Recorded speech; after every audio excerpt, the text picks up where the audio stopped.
இப்ப நம்ம விளையாட்டு சம்பந்தப்பட்ட கதைய தான் பார்க்க போறோம். விளையாட்டுன்னு ஒண்ணு எதிரெதிர் அணியில மனிதர்கள் இருந்து விளையாடுற மீதின்னு நெனச்சிராதீங்க. இந்த கதையில 2 கொரில்லாக்கள் மனிதர்களோட கைகோர்த்து எதிரெதிர் அணியில இருந்து விளையாடுவாங்க. இப்ப இந்த 2 கொரில்லாக்களுமே அவங்கவங்களோட டீம ஜெயிக்க வச்சாங்களா இல்லையான்றது தான் கதை. அதோட இல்லாம கிளைமாக்ஸ்ல எதிர்பாராத திருப்பங்கள ரொம்ப அற்புதமா காமிச்சிருப்பாங்க. இப்ப நம்ம கதைய பார்க்கலாமா? இந்த கதையில ஒரு தாத்தாவும் பேத்தியும் சேர்ந்து ஒரு சர்க்கஸ் நடத்திட்டு இருக்காங்க. அந்த சர்க்கஸ்ல 2 கொரில்லா இருக்கு. ஒரு கொரில்லா வந்து ரொம்ப கோவக்காரனா இருப்பான். இன்னொரு கொரில்லா வந்து ரொம்ப பாசக்காரனா இருப்பான். இந்த பாசக்கார புள்ளியோட பேர் தான் லிங்லிங். அப்பா அம்மா இல்லாத இந்த தாத்தாவோட பேத்திய லிங்லிங் தான் சின்ன வயசுல இருந்தே வளர்த்துட்டு இருந்திருப்பான். இப்ப அந்த பொண்ணு அப்படியே 15 வயசு பொண்ணா வளர்ந்து நிப்பா. குழந்தையா இருக்கும்போது இந்த பொண்ணை பாத்துக்கிட்ட லிங்லிங் இப்போ இந்த பொண்ணு வளர்ந்த உடனே இவ வந்து லிங்லிங்க பாத்துக்கிறா. இந்த பொண்ணோட பேர் தான் வேவே. இந்த பெரியவர் சர்க்கஸோட நிறைய அனாதை குழந்தைங்க எல்லாரையுமே சேர்த்து இவர் கூட வச்சு வளர்த்துட்டு இருக்காரு. அவங்களுக்கும் ட்ரைனிங் கொடுத்துட்டு இருக்காரு. பொழுதுபோக்குக்காக மக்கள் எல்லாம் சர்க்கஸை தேடி வருவாங்க. ஆனா இந்த பெரியவர் வந்து அவரோட பொழுதுபோக்குக்காக இந்த விளையாட்டை பத்தி என்னன்னே தெரியலனாலும் பேஸ்பால் கேமை டிவில பாத்துட்டு இருப்பாரு. தாத்தா பாத்துட்டு இருக்காருன்னு சொல்லிட்டு சின்ன வயசுல இருந்தே பேத்தியும் லிங்லிங்கும் 2 பேரும் அந்த கேமை பாத்துட்டு இருப்பாங்க. அவருக்கு அந்த கேமை பத்தி புரியுதோ இல்லையோ, ஆனா இவங்க 2 பேருக்குமே அந்த கேமை பத்தி நல்லாவே புரியும். இவங்க 2 பேருமே ஃப்ரீ டைம்ல அந்த கேமை தான் விளையாண்டுட்டு இருப்பாங்க. இப்படி சந்தோஷமா போயிட்டு இருக்க இவங்களோட லைஃப்ல திடீர்னு இவங்க இருக்க ஏரியால ஒரு நாள் நிலநடுக்கம் வந்துருது. இதனால அந்த சின்ன பொண்ணு வேவேயோட தாத்தா வந்து இறந்துடுறாங்க. இப்போ சர்க்கஸோட மொத்த பொறுப்புமே வேவே கையில வந்துருது. அதோட இல்லாம இவங்க தாத்தா வந்து சர்க்கஸோட முன்னேற்றத்துக்காக நிறைய கடன் வாங்கி வச்சிருந்திருக்காரு. இப்போ கடங்காரன் வந்து வேவைய தொல்லை பண்றான். பணத்தை கொடு, இல்லைன்னா உன் சர்க்கஸ் என்கிட்ட கொடுத்துருன்னு சொல்லிட்டு இந்த பொண்ணு என்ன செய்யன்னு தெரியாம முழிச்சிட்டு இருக்கும்போது இந்த பொண்ணு வந்து லிங்லிங் வந்து பேஸ்பால் விளையாடுறத அவளோட மொபைல்ல வீடியோ எடுத்து சோசியல் மீடியால போட்டு இருந்திருப்பா. இதை பார்த்த ஒரு பெரிய பேஸ்பால் கேமோட டீம்ல இருந்து ஒருத்தன் இங்க வந்திருப்பான். வந்து உன்னோட கொரில்லாவை என்னோட டீம்ல விளையாடவே நான் உன்னோட கடன் அடைக்கிறதுக்காக பணத்தை தரேன்னு சொல்லிடுவான். இவளும் கடங்காரனோட தொல்லை தாங்க முடியலன்றதுனால இவங்க கூட போலான்னு முடிவு எடுத்துடுறா. இப்ப சர்க்கஸ்ல இவ வளர்க்குற மத்த பசங்க எல்லாத்தையுமே என்னெல்லாம் பண்ணணும்ட்டு ரூல்ஸ் எல்லாம் போட்டுட்டு பத்திரமா இருங்கன்னு சொல்லிட்டு அங்க இருந்து கிளம்பி வந்துடுறாங்க. இப்போ இந்த கார்ப்பரேட் கம்பெனியோட மீட்டிங் நடக்குது. டூன்ஜின்ற ஒரு கம்பெனி தான் நம்ம லிங்லிங்க இங்க கூட்டு வந்து விளையாட வைக்கிறதுக்காக ஏற்பாடு பண்ணியிருப்பாங்க. இந்த கம்பெனிகளோட மொத்த நோக்கமே பணமா தான் இருக்கும். இவங்க வந்து அவனை கூட்டு வந்து விளையாட வைக்கணும்ன்றதை விட அவனை கூட்டு வந்தா நிறைய பணம் கிடைக்கும்ன்றதுக்காகவே இதை ஏற்பாடு பண்ணியிருப்பாங்க. இப்போ கார்ப்பரேட் கம்பெனியை சேர்ந்தவங்க எல்லாருமே ஒன்னா உட்கார்ந்து இருந்து கொரில்லாவை விளையாட வைக்கிறது தப்பா சரியான்னு பேசிட்டு இருக்காங்க. அதுல ஒரு சிலர் வந்து மிருகங்களை மனுஷங்களோட விளையாட வைக்கிறது தப்புன்றாங்க. இன்னொருத்தவங்க வந்து விளையாட வச்சா என்ன, அது ட்ரெயின் ஆனது தானேன்னு சொல்லி பேசிட்டு இருக்காங்க. கடைசியா பணம் இருக்கிறவன் என்ன சொல்றானோ அதான் முடிவுன்ற மீது ஆயிரும். எல்லாருமே கொரில்லாவை கேம்ல விளையாட வைக்கிறதுக்காக சம்மதிச்சிருவாங்க. இப்ப நம்ம லிங்லிங் வந்து அவனோட இடத்துல இருந்து கொரியாக்கு வந்திருப்பான். ஆனா இங்க இவனுக்கு இவங்களே பேர் வச்சிடுறாங்க மிஸ்டர் கோன்ட்டு. இப்ப நம்ம லிங்லிங் தங்கறதுக்காக அந்த கம்பெனில வேலை செய்யற ஒருத்தனோட வீட்டுல தங்க வச்சிடுறாங்க. இவன் வேற யாரும் கிடையாது. இவன் தான் அந்த வீடியோவை பார்த்து இவன் தான் இந்த எல்லா ஏற்பாடுமே பண்ணியிருப்பான். கொரில்லாவை வச்சு விளையாட வைக்கணும், அப்பதான் நிறைய பணம் கிடைக்கும்ன்ற எல்லா ஏற்பாடுமே இவனோட இதுதான். சர்க்கஸ்ல ஃப்ரீயா சுத்திட்டு இருந்தவனை வீட்டுக்குள்ள ஒரு கூண்டை கட்டி அதுக்குள்ள அடைச்சு வச்சிடுறாங்க. உள்ள போன உடனே இவன் பக்கத்துல இந்த மரத்தோட கிளைகள் எல்லாத்தையும் புடுங்கி கீழே போட்டு ஹாயா அதுல படுத்துடுறான். இப்ப இந்த கம்பெனிக்காரன் வெளியே நின்னுகிட்டு அந்த மரத்தோட மதிப்பு தெரியுமாடா, அந்த மரத்தை வாங்க நான் எவ்வளவு டாலர் செலவு பண்ணேன்னு தெரியுமாடான்னு வெளியே இருந்து கதறிட்டு இருக்கான். இப்பமே இப்ப அடுத்த நாள் ஸ்டேடியத்துல எல்லாருமே மிஸ்டர் கோக்காக வெயிட் பண்ணிட்டு இருக்காங்க. அதாவது நம்மளோட லிங்லிங்க தான் சொல்றாங்க. மேட்ச்ல இப்போ நம்ம லிங்லிங்கோட என்ட்ரி தான். ஆடியன்ஸ் எல்லாருமே வியந்து பார்த்துட்டு இருக்காங்க. ஒரு கொரில்லா வந்து கிரவுண்டுக்கு வந்த உடனே இந்த டைம்ல நம்ம லிங்லிங் வந்து பேட்டை பிடிச்சி பால் அடிப்பான்னு பார்த்தா நேரா போய் உட்கார்ந்துடுறான். எதிர் டீம் வந்து டைம் ஆகுதுன்னு சொல்லிட்டு அவங்க பாட்டுக்கு பாலை வீச ஆரம்பிச்சிருவாங்க. இவன் இருந்தாலும் 2 பாலையுமே தாறுமாறா அடிச்சிருவான். ஆனா 2மே ஸ்ட்ரைக் தான். ஏன்னா இவன் உட்கார்ந்துருந்து அடிக்கான். இப்ப இவன் 3வது பாலையும் இப்படி உட்கார்ந்து அடிச்சானா அவன் தோத்துருவான். இப்ப நம்ம வேவே வந்து எப்படி சர்க்கஸ்ல ரிங்குக்குள்ள இவங்க எல்லாரையுமே அந்த சாட்டையை வச்சு கண்ட்ரோல் பண்ணுவாளோ அதே மாதிரி அந்த சாட்டையை எடுத்து ஒரு சொல்லட்டுவா 10 நிமிஷமே நம்ம லிங்லிங் வந்து எலும்பிடுவாப்புல, பொசிஷனுக்கு வந்துருவாப்புல. இப்ப இவன் பால் போடுவான். இப்படி இவன் தொடர்ந்து போடுற எல்லா பாலுமே 6 தான். அதாவது நம்ம கிரிக்கெட்ல 6ன்னுவோம், ஆனா பேஸ்பால்ல அதை ஹோம் ரன்னு சொல்லுவோம். இப்படி எல்லா பாலையுமே அவன் அடிச்சு தள்ளிட்டே இருப்பான். ஆடியன்ஸ் எல்லாருமே வேந்து பார்த்துட்டு இருப்பாங்க. அப்படியே சில பல மேட்சுகள் எல்லாமே கடந்து போய்கிட்டே இருக்கும். மேட்ச் முடிஞ்ச உடனே லிங்லிங் வந்து அவனோட ரூமுக்கு நைட்டு ரெஸ்ட் எடுக்க சமத்தா வந்துருவாப்புல. இப்ப அடுத்த நாள் திருப்பியும் அவன் மேட்சுக்கு கிளம்பி போயிடுவான். இப்படி அடுத்த நாள் இவன் போகும்போது வேவேக்கு வந்து ஒரு கொரியர் வந்திருக்கும். இவ வந்து அந்த கொரியர் என்னன்னு பார்க்கணுன்றதுக்காக இவ அவங்க கூட போகாம அங்கேயே நின்றுவா. இவங்க 2 பேருமே அங்க மேட்ச் நடக்கிற கிரவுண்டுக்கு போயிருவாங்க. வேவே வந்து அந்த கொரியர் என்னன்னு சொல்லி ஓபன் பண்ணி பாப்பா. அதுல ஒரு கேசட் இருக்கும். அந்த கேசட்டை டிவில பிளே பண்ண ஆரம்பிச்சிருவா. அதுல என்ன இருக்கும்னா இவளுக்கு கடன் கொடுத்தவன் அந்த சர்க்கஸ்ல உள்ள குழந்தைங்க எல்லாரையும் அது மட்டும் இல்லாம அங்க இருக்கிற ஒரு கொரில்லாவையும் டார்ச்சர் பண்ணிட்டு இருப்பான். அந்த கொரில்லாவை தூக்கிட்டு போக ட்ரை பண்ணுவான். ஆனா அந்த கொரில்லா வந்து அவங்க எல்லாருமே புரட்டி எடுத்திருக்கும். இது வந்து அந்த அடிபட்ட காயத்தோட முன்னாடி உட்கார்ந்து இருந்து எப்படியாவது எனக்கு கொடுக்க வேண்டிய பணத்தை நீ ஒரு 3 மாசத்துக்குள்ள கொடுத்துடணும். ஒருவேளை நீ கொடுக்கலனா நீங்க விட்டுட்டு போன அந்த குழந்தைங்க எல்லாரையும் நான் அதுக்கு பதிலாக எடுத்துட்டு போயிருவேன்னு சொல்லிடுவான். நம்ம வேவே வந்து இவனோட ரெக்கார்டிங்கை கேட்டுட்டு இருந்ததுனால இவளால அந்த மேட்சுக்கு போக முடியல. ஆனா மேட்ச்ல வேவே இல்லாததுனால மேட்ச்ல லிங்லிங் வந்து செமையா சொதப்பி வச்சிருப்பான். அவன் பேட்டிங் பண்ணுவான்னு பார்த்தா எல்லா பாலையுமே விட்டுட்டு இருப்பான். கடைசியில ஒரு பாலை அடிப்பான். ஆனா எல்லாருமே இவன் பாலை தான் அடிச்சான்னு நினைச்சா இவன் வந்து பேட்டை தூக்கி வீசியிருப்பான். பால் வந்து பின்னாடி உள்ளவன் கையில தான் இருந்திருக்கும். பேட்டால ஒரு ஆடியன்ஸும் அடிபட்டுறான். இப்போ நம்ம லிங்லிங் வந்து அந்த இடத்துல எல்லாரோட ஃபோக்கஸும் இவன் மேல வந்துருச்சு. சத்தம் அதிகமான உடனே இவன் வந்து மிரண்டுறான். உடனே வேவையை தேடி அங்கேயும் இங்கேயும் ஓட ஆரம்பிச்சிடுறான். இவனை பார்த்து எல்லா ஆடியன்ஸுமே பயப்பட ஆரம்பிச்சிடுறாங்க. இந்த மேட்சை பாக்குறதுக்காக நிதித்துறை அமைச்சரே வந்திருப்பாரு. அவர் வந்து ஒரு கொரிலா எப்படி கேம் விளையாடுதுன்னு பாக்குறதுக்காக வந்தவருக்கு கொரிலா வந்து எடுத்த உடனே அவனோட குணத்தை காமிச்சிடுறான். இதனால இவர் கடுப்பாயி 911க்கு கால் பண்ணுங்க, உடனே இந்த கிங்காங்க இங்க இருந்து தூக்கிட்டு போங்கன்னு சொல்லிடுறான். இப்ப ஹெலிகாப்டர்ல லிங்லிங்க பிடிக்கிறதுக்கு ஆள் வந்துருது.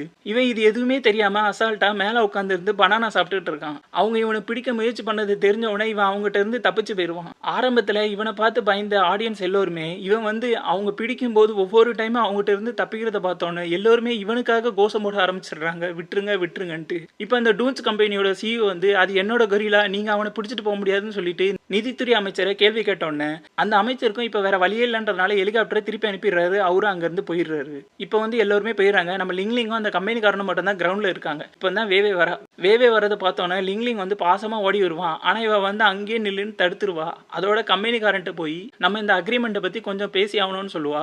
அப்ப அவன் வந்து இவளை தட்டி கிழிக்க பார்ப்பான். அந்த நிதித்துறை அமைச்சர் சும்மா இருக்காம இந்த மீதி மிருகங்களை மனுஷங்களோட விளையாட அனுமதிக்க கூடாதுன்னு சொல்லிட்டு உத்தரவு போட்டுறாரு. மனிதர்களோட மிருகங்கள் விளையாடுறத அச்சுறுத்துற வகையில இருக்கும்ட்டு கவர்மெண்ட் வந்து லிங்லிங் வந்து இனிமேல் கேம் விளையாடக்கூடாதுன்னு சொல்லியிருப்பாங்க. இதனால இந்த கம்பெனிக்காரன் ஒரு பிளான் போட்டு ஒரு ஷோ ஒன்று அரேஞ்ச் பண்றான். அந்த ஷோல ஊர் மக்கள் எல்லோரையும் கூட்டு வச்சு வேவையை பாட்டு பாட வைப்பாங்க. வேவையோட பாட்டுக்கு ஏத்த மீதி லிங்லிங் வந்து அந்த ஆங்கர் கூட டான்ஸ் ஆட ஸ்டார்ட் பண்றான். ஃபர்ஸ்ட் ஆங்கர் பயப்படும். அதுக்கப்புறம் லிங்லிங் கூட சேர்ந்து அந்த ஆங்கரும் சந்தோஷமா டான்ஸ் ஆட ஆரம்பிச்சிருவாங்க. இதெல்லாம் பார்த்த மக்கள் எல்லோருமே லிங்லிங் வந்து அச்சுறுத்தல இல்லைன்றத முடிவு பண்ணிடுறாங்க. இப்போ அரசாங்கம் வந்து அவங்களே அந்த ஆர்டரை கேன்சல் பண்ணிடுறாங்க. வழக்கம் போல லிங்லிங் வந்து கேம் விளையாடுறதுக்காக ஸ்டேடியத்துக்குள்ள வந்துடுறான். நல்லபடியா விளையாண்டுட்டும் இருக்கான். இப்போ இந்த டீம்காரங்க எல்லாருமே ரொம்ப ஹாப்பியா இருக்காங்க. இந்த நேரத்துல இந்த டூசன் கம்பெனியோட சிஇஓக்கே தெரியாம இந்த கம்பெனிக்கார வந்து என்ன வேலை பார்த்திருப்பானா, நம்மளோட லிங்லிங்க வந்து வேற ஒரு பெரிய கம்பெனிக்கு விற்கிறதுக்கு பிளான் போட்டுட்டு இருந்திருப்பான். இதுக்காக 2 பெரிய கம்பெனி கிட்ட இவன் பேசி வச்சிருப்பான். அதுல ஒருத்தவங்க வந்து திடீர்னு ஸ்டேடியத்துக்கு வந்துடுறாங்க.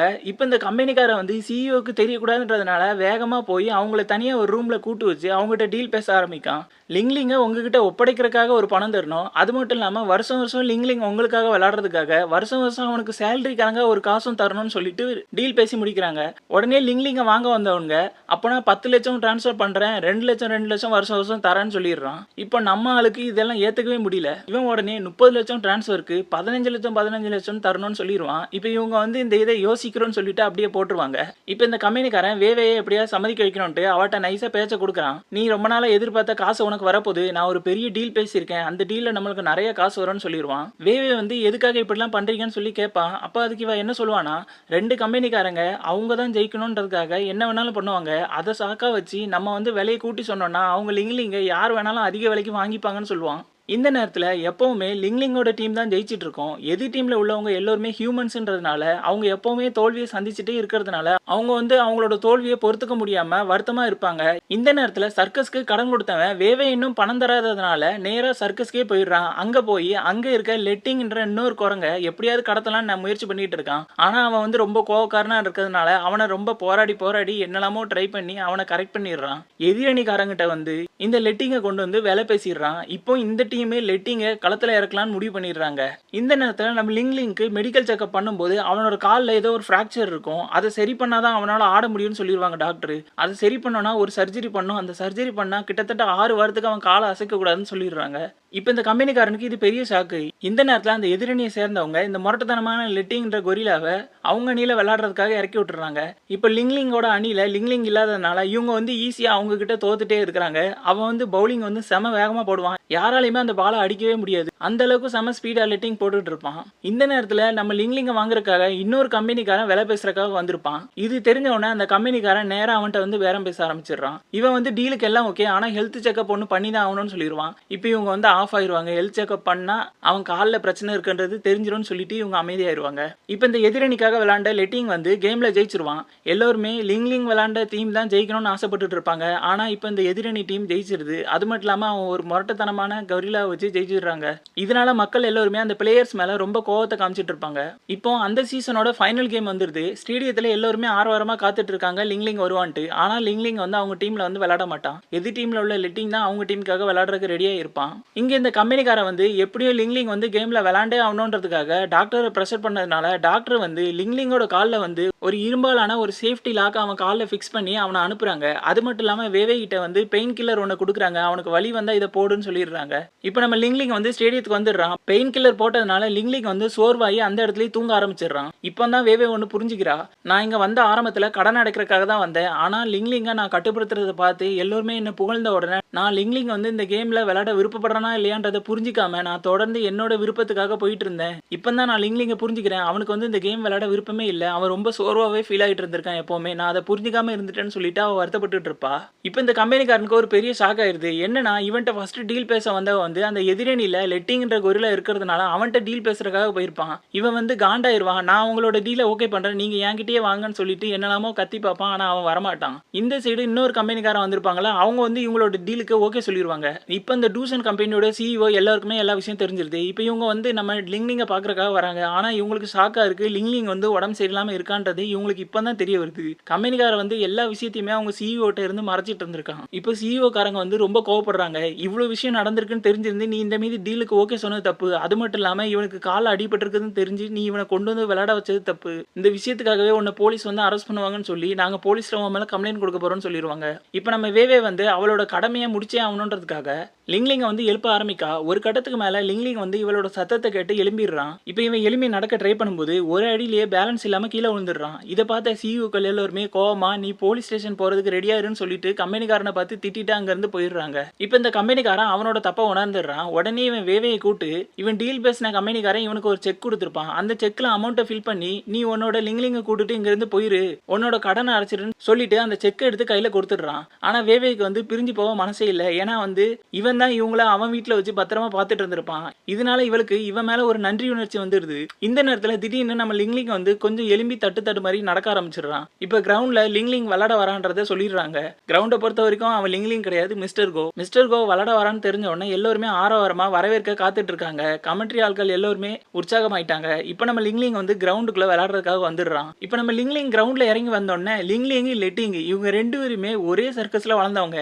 இவனை பார்த்த உடனே வந்து கட்டி பிடிச்சு கொஞ்சமா நம்ம நினைச்சிட்டு இருப்போம். ஆனா அங்க அது நடக்காது. இப்ப நம்ம லிங்லிங் வந்து கிரவுண்டுக்குள்ள விளையாடுறதுக்காக வந்துடுறான். ஆனா அவனால ஃபர்ஸ்ட் பால் அடிக்கவே முடியல. அவன் தடுமாறி கீழே விழுந்துடுறான். ரெண்டாவது பாலும் அவனால அடிக்க முடியல, தடுமாறி கீழே விழுந்துடுறான். இப்ப இவன் என்ன செய்யறான்னா இவனோட அடிப்பட்ட கால் சைடு இவனால பேலன்ஸ் பண்ண முடியலன்றதுனால இவன் வந்து ரொம்ப அருமையா யோசிச்சு நேரா அவனோட அடுத்த சைடு வந்து நிற்பான். இந்த சைடு காலை வச்சு பேலன்ஸ் பண்ணி அடிக்கலாம் இவன் ரெடியா இருப்பான். இப்ப லெட்டிங் வந்து ஃபுல் ஃபோர்ஸ்ல ஒரு பாலை தூக்கி வீசுறான். இப்ப நம்ம லிங்லிங் வந்து இந்த பாலை அடிச்சே ஆகணும்னு சொல்லிட்டு ஃபுல் ஃபோர்ஸ்ல அடிக்க ஆரம்பிச்சிடறான். இப்ப பேட்டு பாலு ரெண்டுமே சுக்கு சுக்கா உடஞ்சிருது. இப்ப எல்லோருமே ஷாக் ஆயிடுறாங்க. என்ன செய்யன்னு யோசிச்சுட்டு இருக்கும்போது கமெண்ட்ரி ஆட்கள் வந்து புக்கை படிக்க ஆரம்பிக்காங்க. அந்த புக்ல என்ன எழுதிருக்கோம்னா பேட்ல வந்து பால் பட்டுருச்சு, பால் பட்டுட்டுனாலே அது வந்து ரன் கணக்குல போயிருமா. இப்போ இவங்க வந்து ரன் ஓட ஆரம்பிக்கலாம். அவங்க வந்து அதுக்குள்ளேயே செதறி போன அந்த பாலோட எல்லா பீஸையும் எடுத்து கரெக்டாக அந்த எண்டு பாயிண்ட்ல கொண்டு போய் வச்சிடணும் இவங்க ரன் ஓடி முடிக்கிறதுக்குள்ள. இது தெரிஞ்ச உடனே கம்பெனிக்காரன் உஷாராகி வேவேட்ட லிங்லிங்கை ஓட வைன்னு சொல்லிடுவான். வேவே வந்து லிங்லிங்கிட்டே ஓட சொன்ன உடனே லிங்லிங் வந்து உஷாரா ஓட ஆரம்பிச்சிருவான். இந்த சைடு எதிரணியில் உள்ளவங்க ஒவ்வொரு துண்டு பந்துகள் எல்லாத்தையுமே தேடி தேடி ஒன்று ஒன்றா சேகரிச்சுட்டு இருப்பாங்க. இப்போ லிங்லிங் வந்து கால் நடக்க முடியலனாலும் தட்டு மாதிரி ஓடி வந்துட்டு இருக்கான். ஃபைனல் பாயிண்ட்டை ரீச் பண்ண வந்துருவான். இதே நேரத்தில் எதிரணியில் உள்ளவங்களும் எல்லா பீஸையும் எடுத்துட்டு ஸ்ட்ரெயிட்டா ஃபைனல் ரீச்ச லிங்லிங் தொடுறதுக்கு முன்னாடி தொட்டுருவாங்க. இப்போ எல்லோருமே சோகமாயிருவாங்க. இந்த நேரத்தில் முடிவு சொல்றதுக்காக ரெஃப்ரிகளே கொடுத்துருவாங்க. ஆனா ரெஃப்ரியோட கண்ணில் மட்டும் கிரவுண்ட்ல ஒரே ஒரு துண்டு பந்து மட்டும் தனியா கடந்திருக்கும். அந்த துண்டு பந்தை எடுத்துருவாங்க. அப்போ பந்து முழுமையா இல்லாம ஃபைனல் பாயிண்ட் ரீச் ஆனதுனால அவங்க தோத்துட்டாங்க. லிங்லிங் வந்து ஜெயிச்சிட்டான்ட்டு அனௌன்ஸ் பண்ணிடுறாங்க. இப்போ எல்லோருமே ஹாப்பி ஆயிடுறாங்க. லிங்லிங் ஜெயிச்சிட்டான்ட்டு ஸ்டேடியத்தில் உள்ள எல்லா ஆடியன்ஸும் கொண்டாட ஆரம்பிச்சிடுறாங்க. அது பார்த்தாதுன்னா அந்த சிஇஓக்கள் எல்லாருமே ரொம்ப ஜாலியாயிடுறாங்க. இந்த நேரத்தில் இந்த லிட்டிங்க்கு எப்படிதான் தெரியுதோ இல்லையோ தெரியல, அவன் தோத்துட்டான்னு உடனே கடுப்பாகி நம்ம லிங்லிங்கை அட்டாக் பண்ண ஆரம்பிச்சிடுறான். எல்லாரும் முன்னாடியுமே இவங்க மாத்தி மாத்தி அட்டாக் பண்ணிக்கிறாங்க. நம்ம லிங்லிங் வந்து அடிபட்டு கீழே விழுந்துடுறான். இந்த நேரத்தில் வேவே வந்து இந்த லெட்டிங்கை கண்ட்ரோல் பண்ணலான்னு சொல்லிட்டு அந்த சாட்டை எடுத்து இவ சொல்லட்டும் போது அவன் வேவையே எதிர்க்க ஆரம்பிச்சிடுறான். இப்போ வேவேவே இந்த கொரில்லாட்ட இருந்து எப்படியாவது காப்பாற்றணுன்றதுக்காக அந்த கம்பெனிக்காரன் ஒரு ஜீப் எடுத்துட்டு வந்து வேவையை அதுல ஏற்றி கூட்டு போவான். ஆனா இந்த லெட்டிங் வந்து கோவமா அந்த ஜீப் பின்னாடியே வந்து அந்த ஜீப்பை தூக்கி விசிறடிச்சிரும். எங்க இவன் வேவையே தாக்கிறோன்னு சொல்லிட்டு கீழே விழுந்து கிடந்த லிங்லிங் வந்து வேகமா எலும்பி வந்து இவனை புரட்டி எடுத்துருவான். இவனும் சோகமாயிருவான். ஆனா இவன் இவனை அட்டாக் பண்ண போகும்போது வேவே வந்து இது எல்லாத்துக்குமே நான் தான் காரணம், நான் ஒழுங்கா சர்க்கஸ்ல இருந்து உங்களை கவனிச்சிருந்தேன்னா இந்த மீது நடந்திருக்காது, நீ அவனை விட்டுருன்னு சொல்லிடுறா. அந்த நிமிஷமே அந்த லிட்டிங்கோட கண்ணிலையும் தெரியும் இவன் நம்மளுக்காக கருணை காட்டுறான்றத அவன் உணர்ந்த மீதி அந்த சீனை காட்டியிருப்பாங்க அழகா. கேம்ல ஜெயிச்சோன்னே எல்லாருமே இந்த டீலை ஓகே பண்ணலாம்னு நினைச்சவங்க எல்லாருமே அடுத்த செகண்ட் இந்த ரெண்டு மிருகங்கள் மாத்தி மாத்தி சண்டை போட்டுக்கிட்டதை பார்த்தோன்னே இவங்கள வச்சு எப்பவுமே கேம் விளையாடக்கூடாதுன்னு முடிவு பண்ணிட்டு ரெண்டு பேருமே அவங்க வேலையை பார்த்துட்டு அவங்களோட ஊருக்கு கிளம்பிடுறாங்க. அது மட்டும் இல்லாம அந்த டூசன் கம்பெனிக்காரங்களும் போலீஸுக்கு கால் பண்ணிடுறாங்க. இப்போ இந்த பொய் சொல்லி இந்த மிருகங்களை விளையாட கூட்ட வந்து இவனையும் அரெஸ்ட் பண்ணிடுறாங்க. இப்போ கிளைமேக்ஸ் வந்தாச்சு, அவ்வளவுதாங்க இதோட படம் முடிஞ்சு. இப்போ கடைசியே கிளைமேக்ஸ் சீன் ஒரு 2-3 குட் சீன் காட்டுறாங்க. இப்போ சர்க்கஸ்ல வேவே வந்து அவளோட குழந்தைங்க எல்லோருக்குமே நல்லபடியா உணவு கொடுத்து அவங்கள பத்திரமா பாத்துக்கிறா. லிங் கூட விளையாட்டுத்தனமா இருந்துட்டு இருக்காங்க. இந்த நேரத்துல ஜெயிலுக்கு போனவர் ஒரு 6 மாசத்துல ரிலீஸ் ஆகி வந்துடுறாரு. இப்போ இவரை அந்த கம்பெனில இருந்து வேலையை விட்டு தூக்கியிருப்பாங்க. ஆனா இவருக்கு வந்து இந்த லிங் கூடயும் வேவே கூடயும் ஒரு அட்டாச்மெண்ட் ஃபிக்ஸ் ஆயிருக்கு.